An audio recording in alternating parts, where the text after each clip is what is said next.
ചെമ്പന്നീർ പൂവിൻ്റെ നാളത്തെ എപ്പിസോഡിൻ്റെ വിശേഷങ്ങളിലോട്ട് എല്ലാവർക്കും സ്വാഗതം.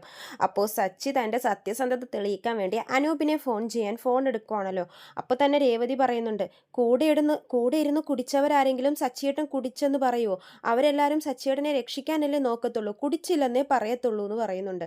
അപ്പോൾ സച്ചി പറയുന്നുണ്ട്, നിനക്കെന്നെ വിശ്വാസമില്ല രേവതി, ഞാൻ എപ്പോഴെങ്കിലും നിന്നോട് കള്ളം പറഞ്ഞിട്ടുണ്ടോ എന്ന് ചോദിക്കുമ്പോൾ രേവതി പറയും, എൻ്റെ അനിയൻ്റെ കൈ ഒടിച്ചു കഴിഞ്ഞപ്പോൾ അത് മറച്ചു വെക്കാൻ വേണ്ടി എന്തൊക്കെയാണ് സച്ചിയേട്ടൻ പറഞ്ഞത്? ഇന്ന് വരെ സച്ചിയേട്ടൻ അന്ന് എന്താ സംഭവിച്ചെന്നുള്ള കാര്യം എന്നോട് പറഞ്ഞിട്ടില്ല. അപ്പോൾ സച്ചി പറയും, അത് വേറെ വിഷയം രേവതി, ഇതങ്ങനെയാണോ? എന്നെ വിശ്വസിക്ക് രേവതി എന്ന് പറയുമ്പോഴേക്കും രേവതിക്ക് അപ്പോഴും ദേഷ്യം വന്നിട്ട് രേവതി പറയും, മതി സച്ചിയേട്ട, ഇത്ര നാളും വിശ്വസിച്ചത് മതി, ഇനി എന്നെ പറ്റിക്കാൻ നോക്കല്ലേ എന്ന് പറഞ്ഞ് തൊഴുകൈയോടെ നിൽക്കുവാണ് രേവതി. അപ്പോൾ സച്ചി പറയുന്നുണ്ട്, ശരി, അപ്പോൾ നീയും വിശ്വസിക്കുന്നില്ല, അച്ഛനും വിശ്വസിക്കുന്നില്ല, എല്ലാവരും എന്നെ കുടിയനെന്നാണ് വിളിക്കുന്നത്, നാട്ടുകാരും എല്ലാവരും, നെറ്റിലൊക്കെ എല്ലാവരും എന്നെ പറ്റിയ ചർച്ച, എനിക്ക് എന്ത് ശിക്ഷ കൊടുക്കണം എന്നാണ് അവർ ചോദിക്കുന്നത്. എനിക്ക് എന്ത് ശിക്ഷ തരാൻ? ഏറ്റവും വലിയ ശിക്ഷ നിങ്ങൾ തന്നെ തന്നു കഴിഞ്ഞല്ലോ, നീയും അച്ഛനും എന്നെ വിശ്വസിക്കുന്നില്ല, ഇങ്ങനെ തന്നെ ഇരിക്കട്ടെ, ഞാൻ കുടിയനായി തന്നെ ഇരിക്കട്ടെ എന്ന് പറഞ്ഞ് അവിടെ നിന്ന് ദേഷ്യത്തിൽ പോകുവാണേ പുറത്തോട്ട്. രേവതി പാവം അവിടെ നിന്ന് ഇങ്ങനെ കരഞ്ഞുകൊണ്ടിരിക്കുവാണ്, എന്ത് വിശ്വസിക്കണം എന്ത് വിശ്വസിക്കണ്ട എന്നൊക്കെ ഓർത്തിട്ട്. പിന്നെ കാണിക്കുന്നത് സച്ചിയുടെ ടാക്സി സ്റ്റാൻഡാണ്. അവിടെ സച്ചി തൻ്റെ സങ്കടങ്ങളൊക്കെ മഹേഷിനോടും സുഹൃത്തുക്കളോടൊക്കെ പറയുവാണ്.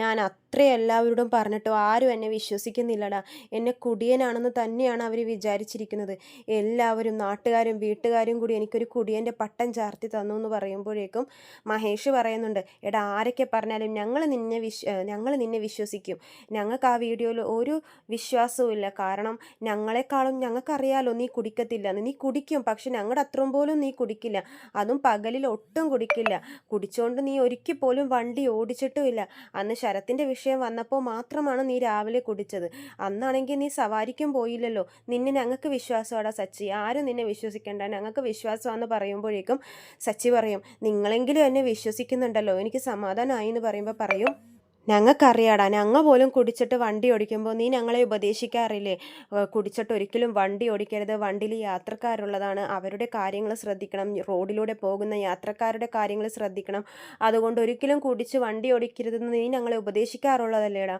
നിന്നെ ഞങ്ങൾക്ക് വിശ്വാസമാണെന്നൊക്കെ സച്ചിയുടെ സുഹൃത്തുക്കൾ സച്ചിയെ പറഞ്ഞ് സമാധാനിപ്പിക്കുവാണേ. നിങ്ങൾ എന്നെ വിശ്വസിക്കുന്നുണ്ട് പക്ഷേ എൻ്റെ വീട്ടുകാരെന്നെ വിശ്വസിക്കുന്നില്ലടാ എന്ന് സച്ചി പറഞ്ഞ് കരയുവാണ്. എൻ്റെ അച്ഛൻ, ആരൊക്കെ എന്നെ വിശ്വസിച്ചില്ലെങ്കിലും കുഴപ്പമില്ലടാ, എൻ്റെ അച്ഛൻ എന്നെ വിശ്വസിക്കണമായിരുന്നു, അച്ഛൻ എന്നെ കൈവീശി അടിക്കാൻ വരെ പോയി, ഇങ്ങനെ ഒരു മകൻ എനിക്ക് വന്ന് ജനിച്ചല്ലോ എന്നുള്ളൊരു നോട്ടമായിരുന്നു അച്ഛന്, എനിക്കത് സഹിക്കാൻ പറ്റുന്നില്ലടാ എന്ന് പറയുമ്പോഴേക്കും നമ്മുടെ മഹേഷ് പറയുന്നുണ്ട്, എടാ അതാ വീഡിയോ കണ്ടതിൻ്റെ സങ്കടത്തിൽ പറയുന്നതായിരിക്കും, നീ അതൊക്കെ വിട് എന്ന് പറയുമ്പോഴേക്കും സച്ചി പറയും, വീഡിയോ കണ്ടെന്ന് പറഞ്ഞ് അങ്ങനെ ഞാൻ പറയുമ്പോൾ എന്നെ വിശ്വസിച്ചൂടാ, രേവതിയാണെങ്കിൽ കുടിയൻ്റെ ഭാര്യയുടെ പട്ടം എനിക്ക് കിട്ടിയെന്ന് പറഞ്ഞ് അവിടെ ഇരുന്ന് കരഞ്ഞുകൊണ്ടിരിക്കുക, ഒരാൾ പോലും എന്നെ വിശ്വസിക്കുന്നില്ലടാ എന്നൊക്കെ പറയുമ്പോഴേക്കും മഹേഷും കൂട്ടുകാരും കൂടിയൊക്കെ സമാധാനിപ്പിക്കാൻ നോക്കുന്നുണ്ട് സച്ചിയെ, പക്ഷെ സച്ചി എവിടെ നിന്ന് സമാധാനിക്കാൻ, ഇങ്ങനെ കരഞ്ഞുകൊണ്ടിരിക്കുവാണേ. ഞാനെങ്കിലും എങ്ങോട്ടെങ്കിലും പോയാലോ എന്ന് ആലോചിക്കുവാന്നാണ് സച്ചി പറയുന്നത്. അപ്പോൾ തന്നെ മഹേഷ് പറയും, എങ്ങോട്ട് പോകാനാടാ സച്ചി, നിനക്ക് വേറെ പണിയില്ലേ? അതൊക്കെ ആ വീഡിയോയുടെ വിഷയത്തിൽ അവരുടെ മനസ്സ് മാറിയിരിക്കുക, അതിൻ്റെ ദേഷ്യത്തിലൊക്കെയല്ലേ അവർ പറയുന്നത്, നീ ഇങ്ങനെ വിഷമിക്കാതെ, വേറൊരു വീഡിയോ നെറ്റിൽ അപ്ലോഡ് ആവുന്നത് വരെ നിൻ്റെ ഈ വിഷമം കാണത്തുള്ളൂ, പിന്നെ അവരെല്ലാവരും നാട്ടുകാരെല്ലാവരും കൂടി ആ വീഡിയോയുടെ പുറകെ പൊക്കോളും, നിൻ്റെ വീഡിയോയുടെ കാര്യം മറക്കും, ഈ സങ്കടമൊക്കെ മാറും സച്ചി, നീ വിഷമിക്കല്ലേടാന്നൊക്കെ മഹേഷ് സമാധാനിപ്പിക്കുന്നുണ്ട്. അപ്പോൾ ബാക്കിയുള്ള സുഹൃത്തുക്കൾ ചോദിക്കുന്നുണ്ട്, എന്നാലും ആരായിരിക്കും ഈ വീഡിയോ എടുത്തത്, എന്തായാലും വളരെ കഷ്ടമായിപ്പോയി, നിന്നെ ഞങ്ങൾക്ക് വിശ്വാസമാണ് സച്ചി, ഏതായാലും ഈ കാലം ഇപ്പോൾ നടക്കുന്ന സമയം നിൻ്റെ മാറും സച്ചി, ജീവിതത്തിൽ സന്തോഷം വരും എന്നൊക്കെ പറഞ്ഞ് കൂട്ടുകാർ സമാധാനിപ്പിക്കുവാണേ. അപ്പോൾ മഹേഷ് പറയും, നീ ഇനി അതിനെ പറ്റിയൊന്നും ചിന്തിക്കേണ്ട, നീ ആദ്യം പോലീസ് സ്റ്റേഷനിൽ പോയി നിൻ്റെ വണ്ടി എടുക്കാൻ നോക്കുമെന്ന് പറയുമ്പോഴേക്കും വേറൊരു സുഹൃത്ത് പറയും, ഇന്ന് പോകണ്ട സച്ചി, ഇന്ന് അവർ നിന്നെ കുടിയനാക്കി വെച്ചിരിക്കുവല്ലേ, നീ നാളെ പോയി സ്റ്റേഷനിൽ പോയി വണ്ടി എടുത്താൽ മതി എന്നൊക്കെ പറയുന്നുണ്ട്.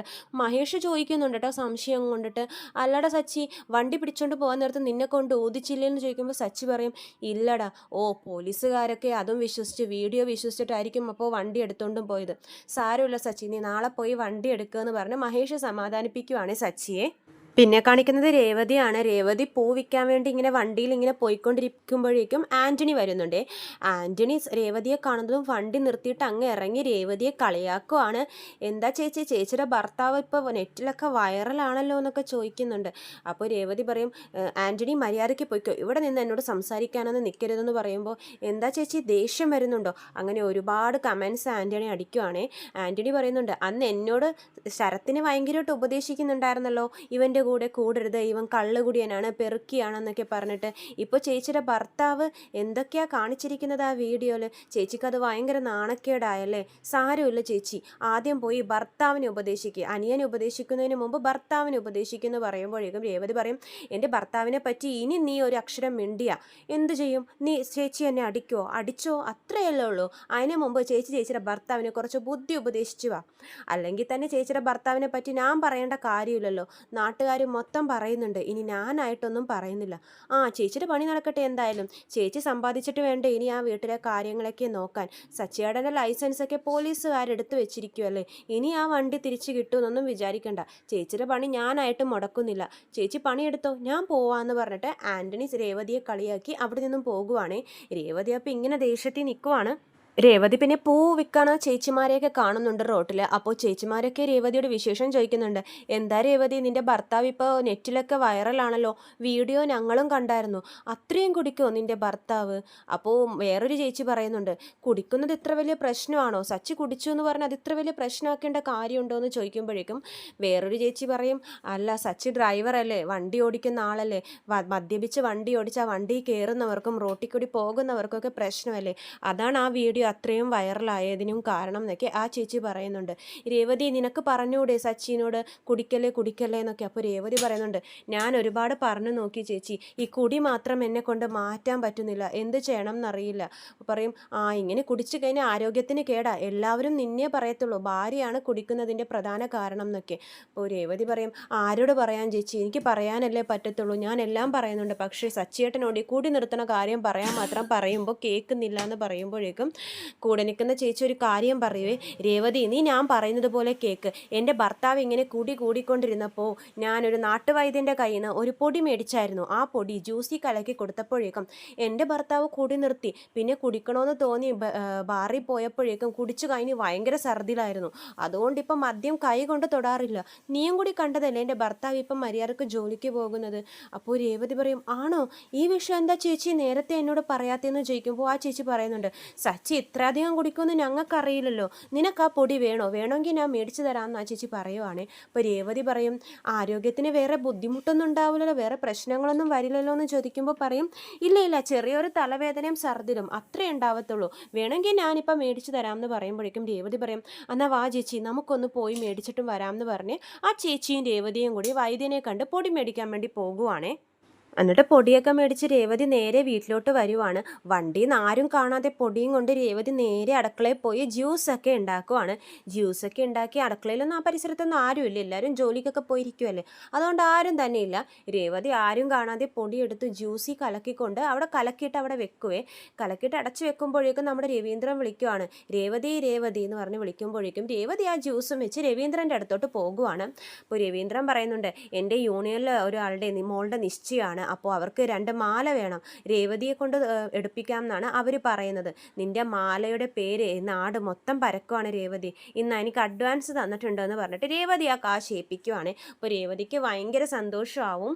അപ്പോൾ രവീന്ദ്രൻ പറയുന്നുണ്ട്, എനിക്ക് കമ്മീഷനൊന്നും ഇല്ല രേവതി, ഞാനൊരു ഓർഡർ പിടിച്ച് തന്നില്ലേ എന്ന് ചോദിക്കുമ്പോൾ രേവതി പറയും, എന്താ അച്ഛൻ ഇങ്ങനെയൊക്കെ പറയുന്നത്, ഈ കാശ് മൊത്തം അച്ഛൻ എടുത്തോ എന്ന് പറയുമ്പോഴേക്കും രവീന്ദ്രൻ പറയും, വേണ്ട മോളെ, ഞാൻ വെറുതെ പറഞ്ഞതാ, മോൾക്ക് ഇനി ഒരുപാട് ഓർഡർ ഇങ്ങനെ കിട്ടട്ടെ എന്ന് രവീന്ദ്രൻ ആശംസിക്കുവാണേ. അപ്പോൾ ഈ ടൈമിലാണ് സച്ചി അതിലേക്കൂടി വന്നിങ്ങനെ വാതിക്കൽ നിൽക്കുന്നത്. അപ്പോൾ രവീന്ദ്രൻ കാണാതെ, സച്ചി വന്നത് കണ്ടിട്ടില്ലേ, രവീന്ദ്രൻ രേവതിയോട് ചോദിക്കുവാണ്, സച്ചി വന്നോ എന്ന് ചോദിക്കുമ്പോഴേക്ക് രേവതി പറയും, ഇല്ല അച്ഛാ വന്നിട്ടില്ല, സച്ചിയേട്ടൻ അച്ഛൻ പറഞ്ഞതൊക്കെ ഓർത്ത് ഭയങ്കര വിഷമത്തിലാന്ന് പറയുമ്പോഴേക്ക് രവീന്ദ്രൻ പറയും, വിഷമിക്കട്ടെ, അങ്ങനെ വിഷമിച്ചെങ്കിലും അവൻ നന്നാവോന്ന് നമുക്ക് നോക്കാം എന്ന് പറയുവാണ്. അപ്പോൾ സച്ചി രവീന്ദ്രനെ കണ്ട് മിണ്ടാൻ വേണ്ടി വരുമ്പോഴേക്ക് രവീന്ദ്രൻ സച്ചിക്ക് മുഖം കൊടുക്കാതെ വീണ്ടും പോകുവാണ്. സച്ചിക്ക് അത് ഭയങ്കര വിഷമാവുന്നുണ്ട്. അങ്ങനെ രേവതി മുറിയിലോട്ട് ഹോളിലോട്ട് നടന്നു പോകുമ്പോഴേക്കും സച്ചി പുറകെ വരും. രേവതി, അച്ഛൻ എന്താ എന്നെപ്പറ്റി സംസാരിച്ചുകൊണ്ടിരുന്നത്? ഞാൻ വരുമ്പോഴേക്കും എൻ്റെ പേര് പറയുന്നത് ഞാൻ കേട്ടല്ലോ എന്ന് പറയുന്നുണ്ട്. അപ്പോൾ രേവതി പറയുന്നുണ്ട്, ഓ അതോ, അത് അച്ഛൻ കുറച്ച് ഫ്രൂട്ട്സ് കൊണ്ടുവന്നിട്ടുണ്ട്, കണ്ടതൊന്നും കുടിക്കാതെ ഫ്രൂട്ട്സ് ജ്യൂസ് അടിച്ച് കുടിക്കാനാണ് പറഞ്ഞതെന്ന് രേവതി പറയുന്നുണ്ട്. രേവതി ശരിക്കും പറഞ്ഞാൽ ഒരു കള്ളം പറഞ്ഞതാണ്. ആ ജ്യൂസ് സച്ചിനെ കൊണ്ട് കുടിപ്പിക്കാൻ വേണ്ടി മരുന്ന് കലക്കിയത് അച്ഛൻ കൊണ്ടുവന്നതെന്ന് പറഞ്ഞാൽ സച്ചി കുടിക്കുമല്ലോ, അല്ലെങ്കിൽ സച്ചി കുടിക്കത്തില്ല ജ്യൂസൊന്നും. അപ്പോൾ സച്ചി പറയുന്നുണ്ട്, ആണോ, കണ്ടോ അച്ഛൻ എന്നോട് സ്നേഹമുണ്ട്, എൻ്റെ അച്ഛൻ മേടിച്ചെന്ന ജ്യൂസല്ലേ, എളുപ്പെടുത്തോണ്ടും വാ രേവതി, ഞാൻ പോയി മുഖം കഴുകിയിട്ടൊക്കെ വരട്ടെ എന്ന് പറയുവാണ് സച്ചി. ഇതേ ടൈമിൽ തന്നെ നമ്മുടെ ചന്ദ്ര അവിടെ അടുക്കളയിൽ കയറുന്നുണ്ട്. അടുക്കളയിൽ കയറി നോക്കുമ്പോൾ ഫ്രൂട്ട്സിൻ്റെ തൊലിയൊക്കെ കിടക്കുന്നേ. അപ്പോൾ ചന്ദ്ര ഓർക്കും, ഇതെന്താ ഫ്രൂട്ട്സിൻ്റെ തൊലി? ദേ ഇവിടെ ജ്യൂസും അടച്ചു വെച്ചിട്ടുണ്ടല്ലോ. സച്ചിക്കായിരിക്കും. സച്ചി എവിടെ ജ്യൂസൊക്കെ കുടിക്കാൻ പോകുന്നു? അവൻ വേറെ പലതും അല്ലേ കുടിക്കുന്നത്. ഞാൻ കുടിക്കാം ഈ ജ്യൂസ് എന്ന് പറഞ്ഞിട്ട് ചന്ദ്ര ആ കലക്കി വെച്ച ജ്യൂസ് അങ്ങനെ വായിലോട്ട് ഒഴിച്ച് കുടിക്കുവാണേ. ചന്ദ്രക്കറിയിലല്ലോ അതിൽ കുടി നിർത്താനുള്ള മരുന്ന് കലക്കിയ കാര്യം. അപ്പോൾ ചന്ദ്ര ഇങ്ങനെ കുടിച്ചുകൊണ്ടിരിക്കുന്ന ടൈമിലാണ് രേവതി സച്ചിയോട് സംസാരിച്ച് കഴിഞ്ഞ് അടുക്കളയിലോട്ട് വരുന്നത്. ചന്ദ്ര കുടിക്കുന്ന സീൻ കാണുന്നതും രേവതി അങ്ങനെ ഞെട്ടി നിൽക്കുവാണേ. രേവതി ചന്ദ്രയോട് ചോദിക്കുന്നുണ്ട്, അമ്മ ആ ജ്യൂസ് കുടിച്ചോ? അപ്പോൾ ചന്ദ്ര പറയും, ആ ഞാൻ കുടിച്ചു. എന്തേ? അല്ല, ഞാനത് സച്ചിയേട്ടന് വേണ്ടി. ആ സച്ചിക്ക് വേണ്ടി. സച്ചിക്ക് കുടിക്കാൻ വേറെ പലതും ഉണ്ട്, അവന് ജ്യൂസ് ഒന്നും വേണ്ട. അല്ല അമ്മ, ഞാനത് സ്പെഷ്യലായിട്ട്. ചന്ദ്ര ഫുള്ളാക്കി പറയാൻ ചന്ദ്ര പറയും, നീ വെള്ളം അടിക്കാതെ ഉണ്ടാക്കിയ ജ്യൂസ് അല്ലേ, അവൻ വെള്ളം അടിച്ചിട്ടേ എല്ലാം കുടിക്കത്തുള്ളൂ, ഈ ജ്യൂസൊക്കെ ഞാൻ കുടിച്ചോളാം, നീ കുടിക്കുക, അവനെ സച്ചിക്കൊന്നും കൊടുക്കാൻ നിൽക്കണ്ടെന്ന് പറഞ്ഞ് ചന്ദ്ര രേവതിയെ ചീത്ത പറഞ്ഞിട്ട് അങ്ങോട്ടേക്ക് പോകുവാണ്. അപ്പോൾ രേവതി ഇങ്ങനെ വിചാരിക്കുന്നുണ്ട്, അയ്യോ അതിൽ മരുന്ന് കലക്കിയ കാര്യം അമ്മയോട് പോയി പറഞ്ഞാലോ, അമ്മയ്ക്ക് എന്തെങ്കിലും പറ്റുമോ, എനിക്ക് പേടിയാകുന്നല്ലോ, അല്ലെങ്കിൽ വേണ്ട, പോയി പറഞ്ഞാൽ ഞാൻ മനഃപൂർവ്വം കലക്കി കൊടുത്തതാണെന്നൊക്കെ പറയും, ഞാനിനി എന്ത് ചെയ്യും എന്ന് പറഞ്ഞിട്ട് ആ മരുന്ന് കലക്കി കൊടുത്ത മരുന്ന് തന്ന ചേച്ചിയെ വിളിക്കുവാണേ. ആ ചേച്ചിയാണെങ്കിൽ ഫോൺ കൊടുക്കുന്നില്ല. രേവതിക്ക് ടെൻഷൻ ഇങ്ങനെ കൂടി വരുവാണ്. രേവതി അപ്പോൾ വണ്ടിയെടുത്ത് ആ ചേച്ചിയുടെ അങ്ങോട്ടേക്ക് പോകുവാണ്, നേരിട്ട് കണ്ട് ചോദിക്കാം എന്ന് ഓർത്തിട്ട്. അപ്പോഴാണ് റോട്ടിൽ നമ്മുടെ മഹേഷ് നിൽക്കുന്നുണ്ടായിരുന്നത്. മഹേഷ് ചോദിക്കുന്നുണ്ട്, രേവതി നീ എന്താ ഈ ഭാഗത്തോട്ട് പോകുന്നത്? ആ എല്ലാം നിങ്ങളുടെ ഫ്രണ്ട് കാരണമാണ്, എന്തൊക്കെ പ്രശ്നങ്ങളാണ് ഉണ്ടാക്കി വെച്ചിരിക്കുന്നത്. ആ വീഡിയോ മഹേഷ് ചേട്ടനും കണ്ടതല്ലേ. രേവതി, ആരൊക്കെ അവനെ അവിശ്വസിച്ചാലും നീയും അച്ഛനും അവനെ അവിശ്വസിക്കരുത്, കാരണം അത് അവനെ താങ്ങാൻ പറ്റത്തില്ല. അവൻ കുടിച്ചിട്ടില്ല രേവതി. അന്ന് ഓർഡർ കൊടുത്ത ആ നേതാവില്ലേ, അയാളുടെ ഓർഡറിന് അയാളുടെ സന്തോഷത്തിന് വേണ്ടി അവരെ ബാറിൽ ഡ്രോപ്പ് ചെയ്യാൻ പോയതാ. ആ വീഡിയോ ഏതോ ഒരുത്തൻ, ആരാണെന്നറിയില്ല, അവൻ്റെ പണിയാ അത്, അവൻ കുടിച്ച പോലെ ആക്കി അപ്ലോഡ് ചെയ്തിരിക്കുന്നു. അപ്പോൾ രേവതി ഇങ്ങനെ സംശയത്തിൽ ഇതൊക്കെ ഇങ്ങനെ കേട്ടോണ്ടിരിക്കുവാണേ, ഏത് വിശ്വസിക്കണം ഏത് വിശ്വസിക്കണ്ട എന്നൊക്കെ. അത് 12:30 സമയമാണ് രേവതി. അവൻ ആ സമയത്ത് കുടിക്കത്തില്ല. നിങ്ങൾ മേടിച്ചു കൊടുത്ത കാർ അവൻ ദൈവത്തെ പോലെയാണ് കാണുന്നത്, അവൻ ഒരിക്കലും കുടിച്ചിട്ട് വണ്ടി ഓടിക്കില്ല രേവതി, നീ അവനെ വിശ്വസിക്കണം എന്നൊക്കെ പറയുമ്പോഴേക്കും രേവതി പറയും, എനിക്ക് എന്ത് ചെയ്യണമെന്ന് അറിയില്ല മഹേഷ് ഏട്ടാ, എനിക്ക് ഏത് വിശ്വസിക്കണം എന്ന് പോലും അറിയില്ല, ഞാനിപ്പോൾ വേറൊരു പ്രശ്നത്തിൽ നിൽക്കുക, പിന്നെ കാണാം മഹേഷ് ഏട്ടാ എന്ന് പറഞ്ഞ് രേവതി അവിടെ നിന്ന് പോകുവാണേ. അപ്പോൾ ഇത്രയും കാണിച്ചുകൊണ്ടാണ് നാളത്തെ എപ്പിസോഡ് നിർത്തുന്നത്. അപ്പോൾ ചെമ്പനീർ പൂവിൻ്റെ കൂടുതൽ വിശേഷങ്ങൾ ഞാൻ എൻ്റെ ചാനലിലൂടെ അപ്ലോഡ് ചെയ്യാം. ചാനൽ സബ്സ്ക്രൈബ് ചെയ്യാത്തവരുണ്ടെങ്കിൽ സബ്സ്ക്രൈബ് ചെയ്യണേ. വീഡിയോ ഇഷ്ടമായെങ്കിൽ ലൈക്ക് ചെയ്യാനും മറക്കരുത്. എല്ലാവർക്കും നന്ദി.